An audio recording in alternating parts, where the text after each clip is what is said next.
How to remove Facebook account from device in iPhone. So all you have to do is to go here directly to your Facebook application. Right now it will lead you to your home page. The next thing that you want to do is to log out your account. On the bottom part, you will see 6 different options there. You will see 3 dash lines there, the menu option. Tap on that and it will lead you to your menu section. Now the next thing that you want to do is to scroll all the way down up until you see log out there and confirm to log out.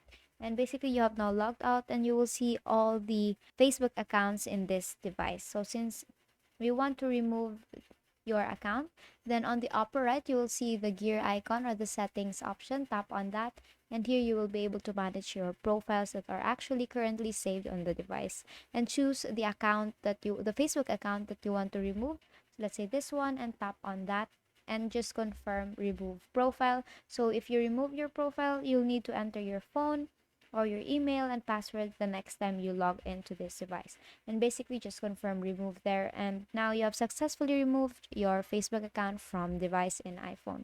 And that is all for today. If this video helped you, please give us some thumbs up and subscribe to YouTube channel for more tutorials. Thank you for watching.